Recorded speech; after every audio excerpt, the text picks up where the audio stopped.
নমস্কার দর্শক বন্ধুরা, আপনাদের সকলকেই জানাই এই চ্যানেলে অনেক অনেক সুস্বাগতম। আজকে কৌশিকী অমাবস্যা এবং সেই সংক্রান্ত কিছু কথা, কিছু নিয়ম এবং কিছু বিধিনিষেধ আর সাথে সময়সূচি থাকবে এই ভিডিওটিতে। কৌশিকী অমাবস্যার মাহাত্ম্য তন্ত্র সাধকদের কাছে তো অত্যন্ত বিশেষ। প্রত্যেক বছরই এই কৌশিকী অমাবস্যায় বিরাট ভক্তদের ঢল নামে তারাপীঠে। চলুন জেনে নিই যে এবছর এই কৌশিকী অমাবস্যা দিনটি ঠিক কবে পড়লো, মানে ঠিক কখন পড়লো, সময়টা কি। তো বিশুদ্ধ সিদ্ধান্ত পঞ্জিকা মতে অমাবস্যা তিথিটি পড়ছে বাংলায় 5ই ভাদ্র শুক্রবার, ইংরেজির 22শে আগস্ট মানে আজকে শুক্রবারে।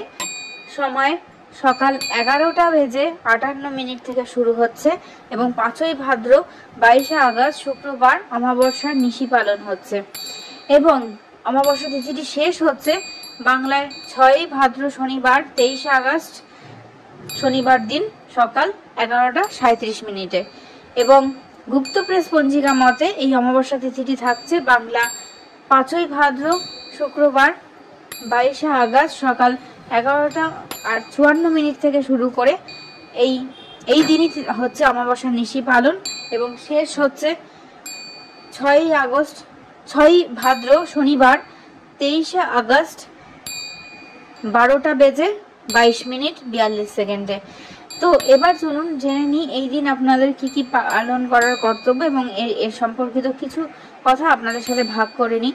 সনাতন ধর্মে কৌশিকী অমাবস্যার বিশেষ গুরুত্ব রয়েছে এমনটাই জানা হয়।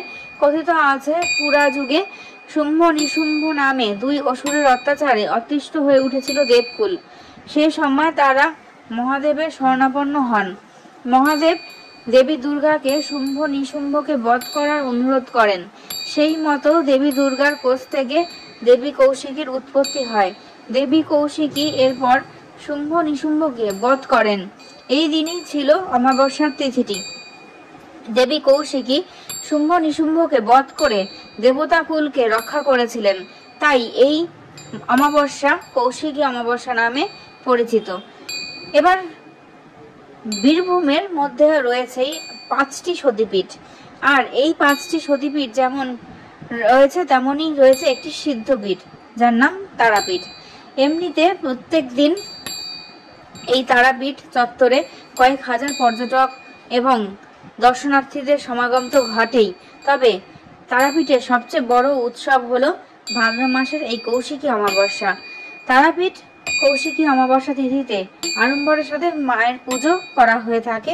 ভক্ত সমাগমে মন্দির চত্বর আগের দিন থেকেই গমগম করে। শোনা যায় যে এই দিন ঘরে ঘরে মা কালীর পুজো তো হয়ই, তার সাথে নিয়ম নিষ্ঠার সাথে অনেক পবিত্রতার সাথে অনেক আচার অনুষ্ঠানও পালন করা হয়। আরাধনা করলে সিদ্ধিলাভ অবশ্যম্ভাবী, মঙ্গল সুনিশ্চিত।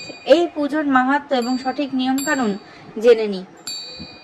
পুরোহিত এর মতে 51 পীঠ নামে আদ্যা শক্তি মহামায়ার মহাশক্তি রূপে পূজা করা হয়। বীরভূমে তারা মায়ের এই কৌশিকী অমাবস্যার দিন আবির্ভূত হয়েছিলেন।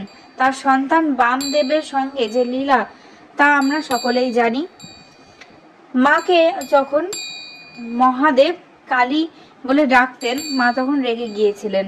তার মনে ক্ষোভ ছিল তাকে কালী বলে কেন ডাকা হচ্ছে। কৈলাসের মানস সরোবরে তিনি স্নান করেন। স্নান করার পর তার দেহের কোষ থেকে কালো রঙগুলো চলে যায়।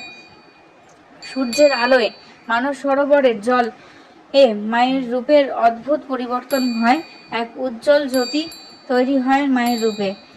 এই কৌশিকী অমাবস্যার দিন মা ওইভাবে আবির্ভূত হয়েছিলেন বলেই এই দিনটিকে কৌশিকী অমাবস্যা বলা হয়। যেদিন তারা মা পূজিত হন আদ্যা শক্তি মহামায়া রূপে।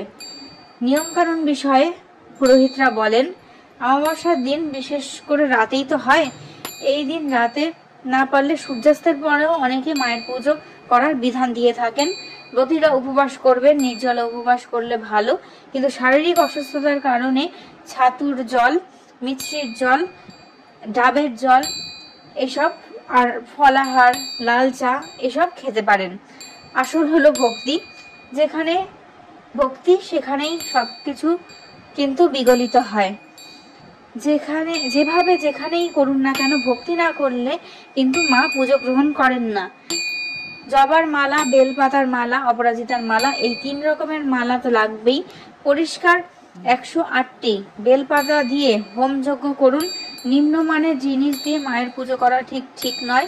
আপনার সাধ্য স্বল্প জিনিস ব্যবহারে কিন্তু আপনি মায়ের পুজো করতে পারেন।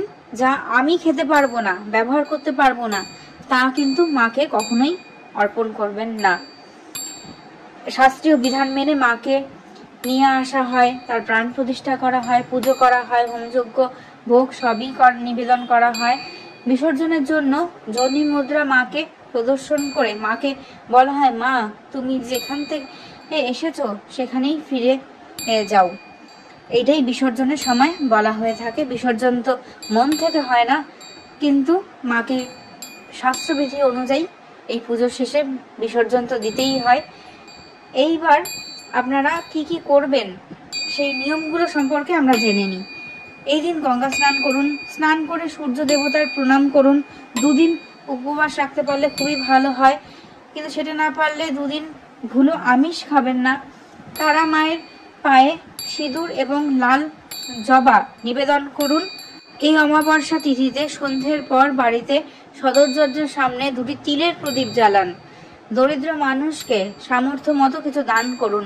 জ্যোতিষ মতে কৌশিকী অমাবস্যা চলাকালীন এই কাজগুলি করলেই প্রসন্ন হন দেবী। পারলে ওনাকে 108টি বেলপাতা অর্পণ করুন। কেউ যদি হোমযজ্ঞ করতে চান 108টি বেলপাতা দিয়ে সেই হোম নিবেদন করুন। কথিত আছে এই তিথিতে উপবাস রেখে দেবীর পুজো করলে মনের সমস্ত ইচ্ছা পূর্ণ হয়। আজকের ভিডিও এতটুকুই। যদি ভালো লাগে তাহলে অবশ্যই লাইক করবেন, কমেন্ট করবেন, সাবস্ক্রাইব করে পাশে থাকবেন। পরবর্তীতে আর কি সম্পর্কিত ভিডিও পেতে চান সেটা আপনারা জানাতে পারেন। নমস্কার, ধন্যবাদ। ভুল ত্রুটি হলে মার্জনা করবেন।